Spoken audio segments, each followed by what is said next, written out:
Барлықтарыңызға сәлем. Бұл видеода мен сіздерге осындай облачко жасауды үйрететін боламын. Қараңыздар, өте сүйкімді, милый, өте әдемі.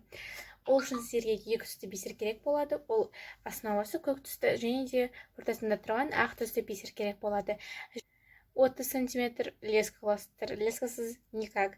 Ал бұл видеоны бастап тұрып осы видеоға лайк басып, комментарий жазып кетіңіздер. Және де мен жаңа тарқатқан видеоларымнан қалып қалмас үшін подписка жасап, колокольчикті басып кетіңіздер.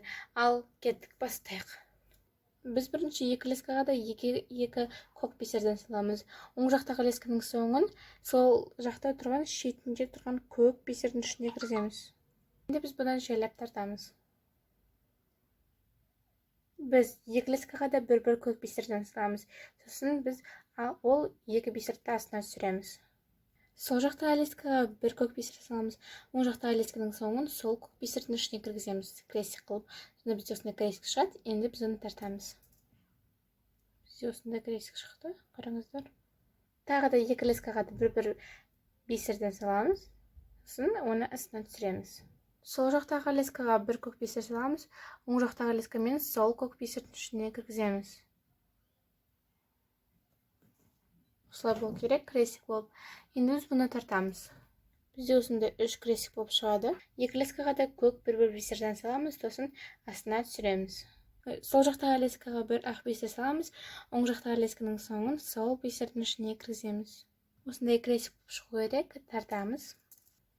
Екі лескаға да бір ақ бисерден саламыз да астына түсіреміз. Сол жақтағы лескаға бір ақ бисер саламыз, оң жақтағы лесканың соңын сол ақ бисердің ішіне кіргіземіз. Осылай крестик болып шығады, тартамыз. Осылай болу керек. Енді қараңыздар, только оң жақтағы лесканың соңына ғана 3 ақ бисер саламыз. Сосын сол жақтағы лесканың соңын ең шетінде тұрған ақ бисердің ішіне кіргіземіз. Осылай болады. Тартамыз.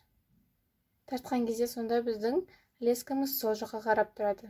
Наоборот, сол жақтағы лескаға 3 ақ бисер саламыз, сосын екінші лескамен, оң жақтағы лескамен сол шетінде тұрған бисердің ішіне кіргіземіз. Осылай. Тартамыз. Сонда біздің лескамыз оң жаққа қарап тұрады. Тағы да сол жаққа 3 бисер саламыз. Точнее, үсті жағына 3 бисер саламыз. Астындағы лесканы мына шетінде тұрған бисердің ішіне кіргіземіз. Бұл керек, тартамыз. Біздің изделиямыз асты жағына қарап тұрады лескалары. Енді қараңыздар, мынау сол жаққа қарап тұрған лесканы қасында тұрған мынау ақ бисердің ішіне кіргіземіз. Астына қарап тұрған лесканың соңына бір ақ бисер саламыз. Бір лескаға ақ бисер саламыз да, екінші лескамен сол ақ бисердің ішіне кіргіземіз. Осылай крестик болады, енді тартамыз. Біздің облачкамыздың жартысы дайын. Екі лесканың соңына да бір ақ бисерден саламыз. Астына түсіреміз. Осылай болып тұру керек. Енді соңғы ақ бисерді сол жақтағы лескаға саламыз. Оң жақтағы лесканың соңын сол ақ бисердің ішіне кіргіземіз. Крестик қылып, енді тартамыз. Біздің облачкамыз дайын, қараңыздар. Енді біз саусағымыздың пішініне қарай, қолымыздың пішініне қарай мынандай крестиктермен ең соңына дейін плести етеміз. Сол кезде мен сіздерге қайтып келемін. Қараңыздар, мен өзімнің қолым пішініне қарай жасадым. Ең соңын бітірген кезде біз как обычно жасамаймыз.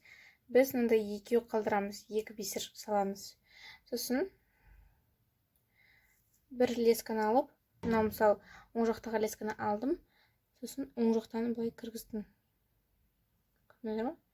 Тартамыз. Өзі қосылып кетті. Енді екінші жақпен де тура солай.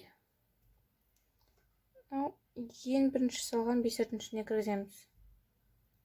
Көрдіңіздер ме? Тартамыз.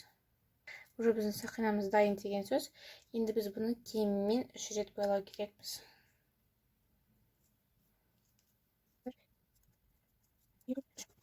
3 рет байладым. Енді кішкене сантиметр леска қалдырып қойдым. Сосын біз оны зажигалкамен алып, кішкене поджигать етеміз. Тигізбей. Сонда біздің сақинамыз уже дайын. Қазір киіп көреміз. Мына қараңыздар, бізде осындай облачкалар шықты. Мен сіздерге жасауға советовать етемін. Қараңыздар, қандай керемет. Сондықтан мен сіздерге ұнады деген ойдамын. Ұнаса лайк басып, комментарий жазып кетіңіздер, және де мен жаңадан шыққан видеоларымнан қалып қалмас үшін подписка жасап, колокольчик басып кетіңіздер. Ал мен сіздермен қоштаспаймын. Келесі кездескенше сау болыңыздар.